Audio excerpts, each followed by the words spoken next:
இன்றைய நாள் ஒரு சிந்தனை நிகழ்ச்சிக்கு உங்களை வரவேற்கின்றேன். இன்றைய நாள் ஒரு சிந்தனை நிகழ்ச்சியில் நான் சொல்லப் போவது, நாங்கள் எந்த காலத்தில் இருக்கிறோம் என்பதை பற்றி. இது நான் ஏற்கனவே போட்ட வீடியோ தான். இருந்தும் உங்களுடைய அந்த அறிகுறிகள் தெரிய வேண்டும் என்பதற்காக இதை சொல்லுகிறேன். இனி நடக்கப் போவது, சனங்கள் குடும்பம் குடும்பமாக இறக்கப் போகிறார்கள் பஞ்சத்தினால.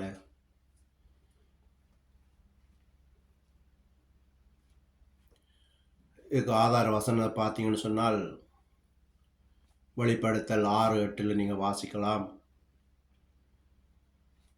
நான் பார்த்தபோது, இதோ மங்கின நிறமுள்ள ஒரு குதிரையை கண்டேன். அதில் ஏறியிருந்தவனுக்கு மரணம் என்று பெயர். பாதாளம் அவன் பின் சென்றது. பட்டயத்தினாலும் பஞ்சத்தினாலும்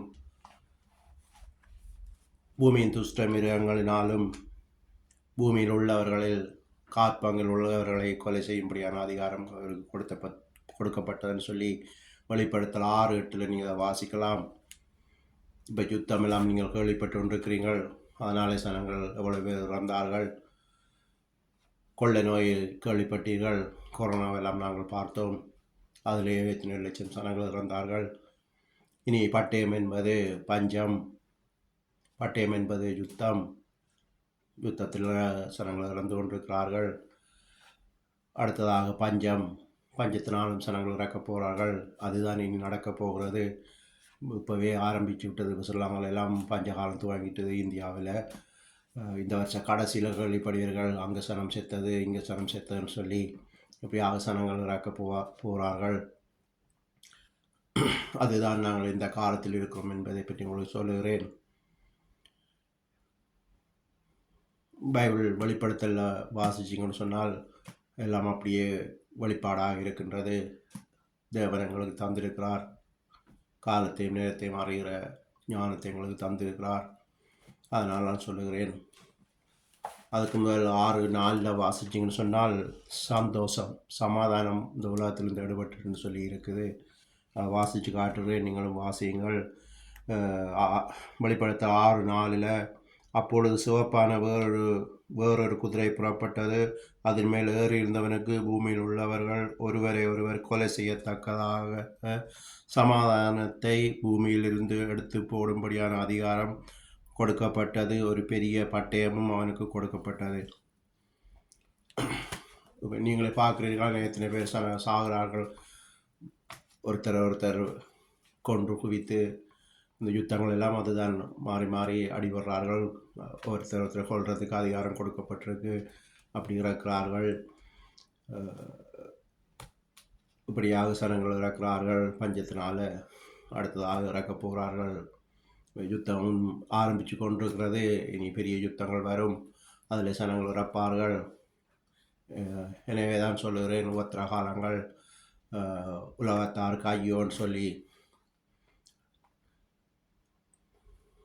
அப்போது நாங்கள் இயேசு கிறிஸ்துவிடம் பாவத்தை மன்னிக்க சொல்லி கேட்டு அவரை விசுவாசிக்கும் போது வசனம் இருக்கிறது, தெரிந்து கொள்ளப்பட்டவர்கள் மூலம் அந்த கொடிய காலங்கள் பஞ்ச காலத்தை குறைக்கக்கூடும்னு சொல்லி நாங்கள் அதுக்காக செபிக்கும்போது அந்த பஞ்ச காலத்திலிருந்து எங்களை ஒரு அளவில் பஞ்சகாலங்களை குறைக்கக்கூடும். யார் யார் செபிக்கிறார்களோ அவர்களுடைய சந்ததி பரம்பரைகள் அந்த பஞ்ச காலத்திலிருந்து கொஞ்சம் விடுவர கூடும். எனவே தான் சொல்லுகிறேன், நாங்கள் எந்த காலத்தில் இருக்கிறோம்னு சொல்லி பைபிளை படியுங்கள். அதில் புரியும். 6:4 இருக்குது. அடுத்தது 6:8 இருக்குது பஞ்சகாலம். அடுத்ததாக இனி வரப்போகிறது அணுகுண்டு காலம். இன்னொரு 6 வருஷத்தில் அதை பார்ப்போம். அது 6 வெளிப்படுத்தல் 6:12 இருக்குது. அவர் 6ஆம் முத்திரையை உடைக்க கண்டேன். இதோ பூமி மிகவும் அதிர்ந்தது. சூரியன் கருப்பு கம்பளியைப் போல் கருத்தது. சந்திரன் இரத்தம் போலாயிற்று. அத்திமரமானது பெருங்காற்றினால் அசையப்படும் போது அதன் காய்கள் உதிர்வது போல வானத்தின் நட்சத்திரங்கள் பூமியில் விழுந்தது. இப்படியாக இது வெளிப்படுத்தல் 6:12 வாசிக்கலாம். இதுக்கு இன்னும் காலம் இருக்குது. இன்னும் 6 வருஷம் பார்க்கலாம். இந்த அணுகுண்டு காலம் வாரத்துக்கு அதனால் இயேசு கிறிஸ்துவிடம் செவித்துக் கொள்ளுங்கள், எங்களை பாதுகாருங்கள்னு சொல்லி நான் ஏற்கனவே போட்ட வீடியோ தான்.